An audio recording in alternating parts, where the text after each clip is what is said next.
ओम शांति। 16 जनवरी 2025। बाबा के महावाक्य। मीठे बच्चे, याद का चार्ट रखो। जितना जितना याद में रहने की आदत पड़ती जाएगी, उतना पाप कटते जाएंगे। कर्मातीत अवस्था समीप आती जाएगी। प्रश्न: चार्ट ठीक है व नहीं, इसकी परख किन 4 बातों से की जाती है? उत्तर: 1 आसामी, दूसरा चलन, तीसरा सर्विस और चौथा खुशी। बाप दादा इन 4 बातों को देखकर बताते हैं कि इनका चार्ट ठीक है या नहीं। जो बच्चे म्यूजियम या प्रदर्शनी की सर्विस पर रहते, जिनकी चलन रॉयल है, अपार खुशी में रहते हैं, तो जरूर उनका चार्ट ठीक होगा। गीत। मुखड़ा देख ले प्राणी। ओम शांति। बच्चों ने गीत सुना, इसका अर्थ भी अंदर जानना चाहिए कि कितने पाप बचे हुए हैं, कितने पुण्य जमा है, अर्थात आत्मा को सतो प्रधान बनने में कितना समय है, अभी कितने तक पावन बने हैं, यह समझ तो सकते हैं ना। चार्ट में कोई लिखते हैं हम 2-3 घंटा याद में रहे, कोई लिखते हैं 1 घंटा। यह तो बहुत कम हुआ। कम याद करेंगे तो कम पाप कटेंगे।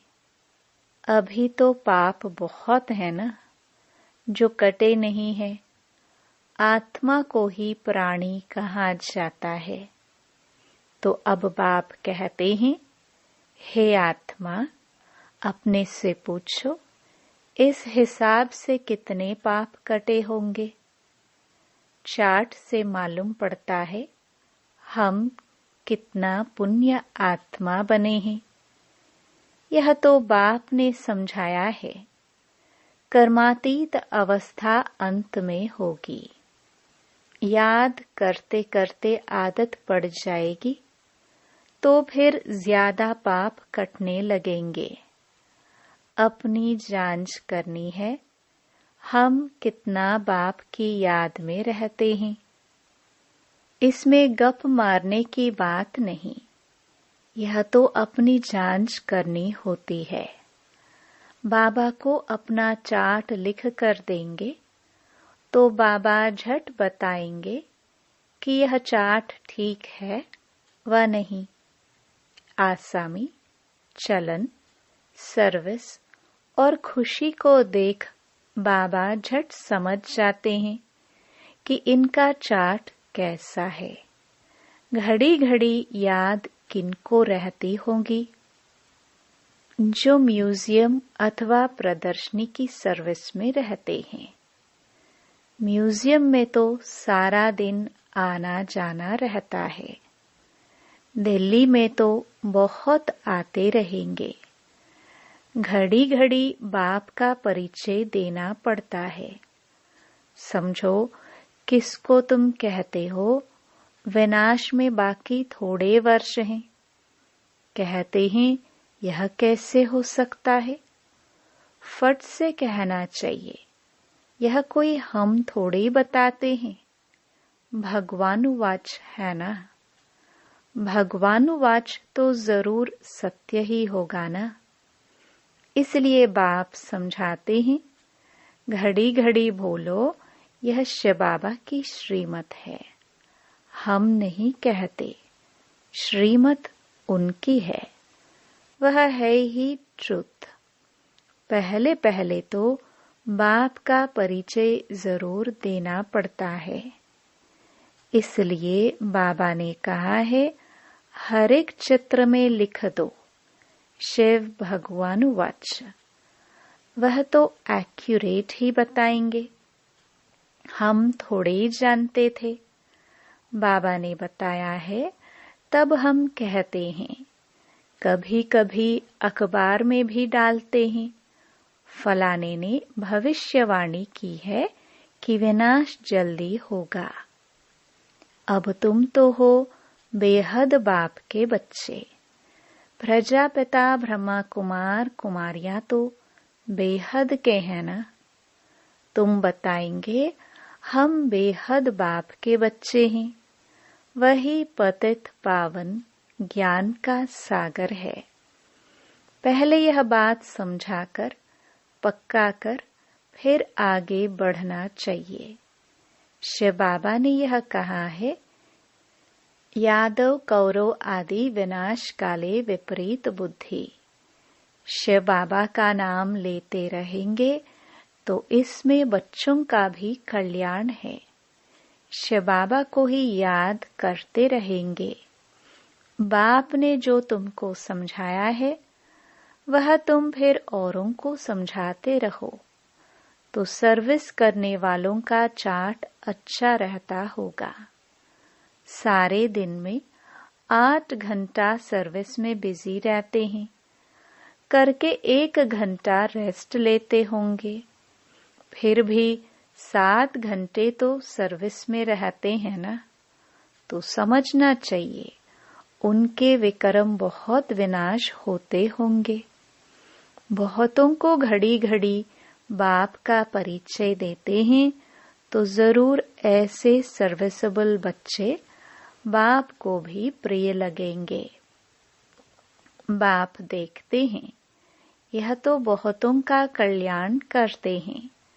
रात दिन इनको यही चिंतन है, हमको बहुतों का कल्याण करना है। बहुतों का कल्याण करना गोया अपना करते हैं। स्कॉलरशिप भी उनको मिलेगी जो बहुतों का कल्याण करते हैं। बच्चों को तो यही धंधा है, टीचर बन बहुतों को रास्ता बताना है। पहले तो यह नॉलेज पूरी धारण करनी पड़े। कोई का कल्याण नहीं करते तो समझा जाता है इनकी तकदीर में नहीं है। बच्चे कहते हैं, बाबा हमको नौकरी से छुड़ाओ, हम इस सर्विस में लग जाए। बाबा भी देखेंगे बरोबर यह सर्विस के लायक हैं, बंधन मुक्त भी हैं। तब कहेंगे भल 500 1000 कमाने से तो इस सर्विस में लग बहुतों का कल्याण करो। अगर बंधन मुक्त है तो सो भी बाबा सर्विसेबल देखेंगे तो राय देंगे। सर्विसेबल बच्चों को तो जहां तहां बुलाते रहते हैं। स्कूल में स्टूडेंट पढ़ते हैं ना, यह भी पढ़ाई है। यह कोई कॉमन मत नहीं है। सत माना ही सच बोलने वाला। हम श्रीमत पर आपको यह समझाते हैं, ईश्वर की मत अभी ही तुमको मिलती है। बाप कहते हैं तुमको वापस जाना है। अब बेहद सुख का वर्षा लो। कल्प कल्प तुमको वर्षा मिलता आया है, क्योंकि स्वर्ग की स्थापना तो कल्प कल्प होती है ना। यह किसको पता नहीं है कि 5000 वर्ष का यह सृष्टि चक्र है। मनुष्य तो बिल्कुल ही घोर अंधियारे में है। तुम अभी घोर रोशनी में हो। स्वर्ग की स्थापना तो बाप ही करेंगे। यह तो गायन है। भंबोर को आग लग गई तो भी अज्ञान नींद में सोए रहे। तुम बच्चे जानते हो, बेहद का बाप ज्ञान का सागर है। ऊंच ते ऊंच बाप का कर्तव्य भी ऊंच है। ऐसे नहीं, ईश्वर तो समर्थ है, जो चाहे सो करे। नहीं, यह भी ड्रामा अनादि बना हुआ है। सब कुछ ड्रामानुसार ही चलता है। लड़ाई आदि में कितने मरते हैं, यह भी ड्रामा में नोंद है। इसमें भगवान क्या कर सकते हैं? अर्थक्वेक आदि होती हैं तो कितने रड़ियां मारते हैं। हे भगवान, परंतु भगवान क्या कर सकते हैं? भगवान को तो तुमने बुलाया है, आकर विनाश करो। पतित दुनिया में बुलाया है, स्थापना करके सबका विनाश करो। मैं करता नहीं हूँ, यह तो ड्रामा में नोंद है। खूने नाहे खेल हो जाता है। इसमें बचाने आदि की तो बात ही नहीं। तुमने कहा है पावन दुनिया बनाओ, तो जरूर पतित आत्माएं जाएंगे ना। कोई तो बिल्कुल समझते नहीं है, श्रीमत का अर्थ भी नहीं समझते हैं। भगवान क्या है, कुछ नहीं समझते। कोई बच्चा ठीक पढ़ता नहीं है तो माँ बाप कहते तुम तो पत्थर बुद्धि हो। सतयुग में तो ऐसे नहीं कहते, कलयुग में है ही पत्थर बुद्धि। पारस बुद्धि यहाँ कोई हो ना सके। आजकल तो देखो मनुष्य क्या क्या करते रहते हैं। एक हाथ निकाल दूसरी डाल देते हैं। अच्छा, इतनी मेहनत कर यह किया, परंतु इससे फायदा क्या? करके थोड़े दिन और जीता रहेगा। बहुत रिद्धि सिद्धि सीख कर आते हैं, फायदा तो कुछ भी नहीं। भगवान को याद ही इसलिए करते हैं, हमको आकर पावन दुनिया का मालिक बनाओ। हम पतित दुनिया में रह बहुत दुखी हुए हैं। सतयुग में तो कोई बीमारी आदि दुख की बात होती नहीं। अभी बाप द्वारा तुम कितना ऊंच पद पाते हो। यहाँ तो मनुष्य पढ़ाई से ही ऊंच डिग्री पाते हैं, बड़े खुश रहते हैं। तुम बच्चे समझते हो, यह तो बाकी थोड़े रोज जिएंगे। पापों का बोझा तो सिर पर बहुत है, बहुत सजाए खाएंगे। अपने को पतित तो कहते हैं ना। विकार में जाना पाप नहीं समझते। पाप आत्मा तो बनते हैं ना। कहते हैं गृहस्थ आश्रम तो अनादि चला आता है। समझाया जाता है सतयुग त्रेता में पवित्र गृहस्थ आश्रम था, पाप आत्माएं नहीं थे। यहाँ पाप आत्माएं हैं, इसलिए दुखी हैं।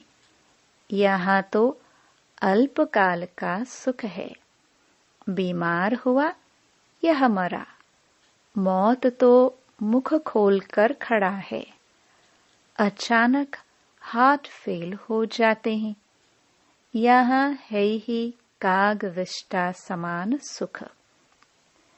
वहां तो तुमको अथाह सुख है। तुम सारे विश्व के मालिक बनते हो। किसी भी प्रकार का दुख नहीं होगा, न गर्मी न ठंडी होगी। सदैव बहारी मौसम होगा। तत्व भी ऑर्डर में रहते हैं। स्वर्ग तो स्वर्ग ही है, रात दिन का फर्क है। तुम स्वर्ग की स्थापना करने के लिए ही बाप को बुलाते हो। आकर पावन दुनिया स्थापन करो। हमको पावन बनाओ। तो हर एक चित्र पर शिव भगवानुवाच लिखा हुआ हो। इससे घड़ी घड़ी शिव बाबा याद आएगा, ज्ञान भी देते रहेंगे। म्यूजियम अथवा प्रदर्शनी की सर्विस में ज्ञान और योग दोनों इकट्ठे चलते हैं। याद में रहने से नशा छड़ेगा। तुम पावन बन सारे विश्व को पावन बनाते हो। जब तुम पावन बनते हो तो जरूर सृष्टि भी पावन चाहिए। पिछाड़ी में कयामत का समय होने के कारण सबका हिसाब किताब चुकता हो जाता है। तुम्हारे लिए हमको नई सृष्टि का उद्घाटन करना पड़ता है। फिर ब्रांचेस खोलते रहते हैं। पवित्र बनाने के लिए नई दुनिया सत्युग का फाउंडेशन तो बाप बिगर कोई डाल ना सके। तो ऐसे बाप को याद भी करना चाहिए। तुम म्यूजियम आदि का उद्घाटन बड़े आदमियों से कराते हो तो आवाज होगा। मनुष्य समझेंगे यहाँ यह भी आते हैं। कोई कहते हैं तुम लिख कर दो, हम बोलेंगे। वह भी रॉन्ग हो गया। अच्छी रीति समझकर बोले ओरली तो बहुत अच्छा है। कोई तो लिखत पढ़कर सुनाते हैं जिससे एक्यूरेट हो। तुम बच्चों को तो ओरली समझाना है। तुम्हारी आत्मा में सारी नॉलेज है ना। फिर तुम औरों को देते हो। प्रजा वृद्धि को पाती रहती है। आदमशुमारी भी बढ़ती जाती है ना। सब चीज बढ़ती रहती है। झाड़ सारा झड़झड़ीभूत हो गया है। जो अपने धर्म वाले होंगे वह निकल आएंगे। नंबरवार तो है ना। सब एक रस नहीं पढ़ सकते हैं। कोई 100 से 1 मार्क भी उठाने वाले हैं। थोड़ा भी सुन लिया, 1 मार्क मिली तो स्वर्ग में आ जाएंगे। यह है बेहद की पढ़ाई, जो बेहद का बाप ही पढ़ाते हैं। जो इस धर्म के होंगे वह निकल आएंगे। पहले तो सबको मुक्तिधाम अपने घर जाना है। फिर नंबरवार आते रहेंगे। कोई तो त्रेता के अंत तक भी आएंगे। भल ब्राह्मण बनते हैं, लेकिन सभी ब्राह्मण कोई सतयुग में नहीं आते। त्रेता अंत तक आएंगे। यह समझने की बातें हैं। बाबा जानते हैं राजधानी स्थापन हो रही है। सब एक रस हो नहीं सकते। राजाई में तो सब वैरायटी चाहिए। प्रजा को बाहर वाला कहा जाता है। बाबा ने समझाया था, वहां वजीर आदि की दरकार नहीं रहती। उन्हों को श्रीमत मिली जिससे यह बने। फिर यह थोड़े ही कोई से राय लेंगे। वजीर आदि कुछ नहीं होते।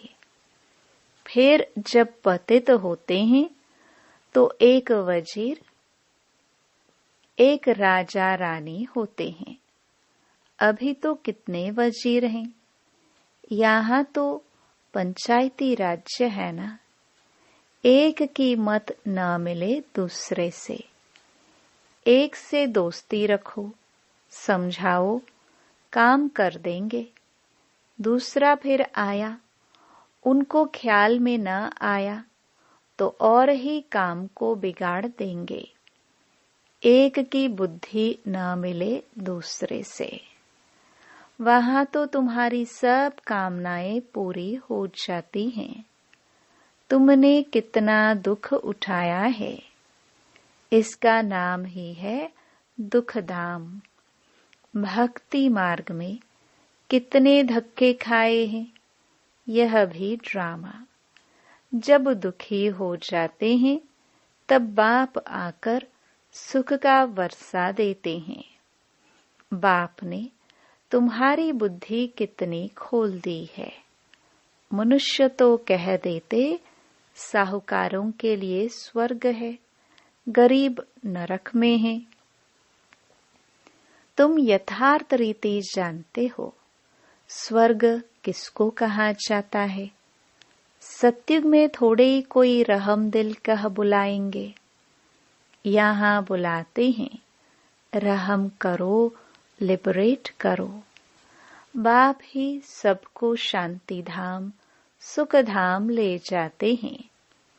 अज्ञान काल में तुम भी कुछ नहीं जानते थे। जो नंबर 1 तमो प्रधान, वही फिर नंबर 1 सतो प्रधान बनते हैं। यह अपनी बड़ाई नहीं करते हैं, बड़ाई तो एक की ही है। लक्ष्मी नारायण को भी ऐसा बनाने वाला तो वह है ना। ऊंच ते ऊंच भगवान, वह बनाते भी ऊंच हैं। बाबा जानते हैं सब तो ऊंच नहीं बनेंगे, फिर भी पुरुषार्थ करना पड़े। यहाँ तुम आते ही हो नर से नारायण बनने। कहते हैं बाबा हम तो स्वर्ग की बादशाही लेंगे। हम सत्य नारायण की सच्ची कथा सुनने आए हैं। बाबा कहते हैं अच्छा, तेरे मुख में गुलाब, मेहनत करो। सब तो लक्ष्मी नारायण नहीं बनेंगे। यह राजधानी स्थापन हो रही है। राजाई घराने में, प्रजा घराने में चाहिए तो बहुत न। आश्चर्यवत सुनंती कथंती फारकती देवंती, फिर वापस भी आ जाते हैं। जो बच्चे अपनी कुछ न कुछ उन्नति करते हैं तो छड़ पड़ते हैं, सरेंडर होते ही हैं गरीब। देह सहित और कोई भी याद न रहे, बड़ी मंजिल है। अगर संबंध जुटा हुआ होगा तो वह याद जरूर पड़ेंगे। बाप को क्या याद पड़ेगा। सारा दिन बेहद में ही बुद्धि रहती है। कितनी मेहनत करनी पड़ती है। बाप कहते हैं मेरे बच्चों में भी उत्तम, मध्यम, कनिष्ठ हैं। दूसरे कोई आते हैं तो भी समझते हैं यह पतित दुनिया के हैं, फिर भी यज्ञ की सर्विस करते हैं तो रिगार्ड देना पड़ता है। बाप युक्तिबाज तो है ना, नहीं तो यह tower of silence holiest of Holi tower है, जहां होलीएस्ट ऑफ होली बाप सारे विश्व को बैठ होली बनाते हैं। यहाँ कोई पतित आ ना सके, परंतु बाप कहते हैं मैं आया ही हूँ सभी पतितों को पावन बनाने। इस खेल में मेरा भी पार्ट है। अच्छा, मीठे मीठे सिखिलदे बच्चों प्रति मात पिता बाप दादा का याद प्यार और गुड मॉर्निंग। रूहानी बाप की रूहानी बच्चों को नमस्ते। धारणा के लिए मुख्य सार। पहला, अपने चार्ट को देखते जांच करनी है कि कितने पुण्य जमा है। आत्मा सतो प्रधान कितनी बनी है। याद में रहकर सब हिसाब किताब चुकतो करने हैं। दूसरा, स्कॉलरशिप लेने के लिए सर्विसेबल बन बहुतों का कल्याण करना है। बाप का प्रिय बनना है। टीचर बन बहुतों को रास्ता बताना है। वरदान, अपने फरिश्ते स्वरूप द्वारा सर्व को वर्षे का अधिकार दिलाने वाले आकर्षण मूर्त भव। फरिश्ते स्वरूप की ऐसी चमकीली ड्रेस धारण करो जो दूर दूर तक आत्माओं को अपनी तरफ आकर्षित करे और सर्व को भिखारीपन से छुड़ाए वर्षे का अधिकारी बना दे। इसके लिए ज्ञान मूर्त, याद मूर्त और सर्व दिव्य गुण मूर्त बन उड़ती कला में स्थित रहने का अभ्यास बढ़ाते चलो। आपकी उड़ती कला ही सर्व को चलते फिरते फरिश्ता सो देवता स्वरूप का साक्षात्कार कराएगी। यही विधाता वरदातापन की स्टेज है। स्लोगन, औरों के मन के भावों को जानने के लिए सदा मन मनाभव की स्थिति में स्थित रहो। अपनी शक्तिशाली मनसा द्वारा सकाश देने की सेवा करो। मनसा शक्ति का दर्पण है बोल और कर्म। चाहे अज्ञानी आत्माएं चाहे ज्ञानी आत्माएं, दोनों के संबंध संपर्क में बोल और कर्म शुभ भावना शुभ कामना वाले हो। जिसकी मनसा शक्तिशाली व शुभ होगी उसकी वाचा और कर्मणा स्वतः ही शक्तिशाली शुद्ध होगी, शुभ भावना वाली होगी।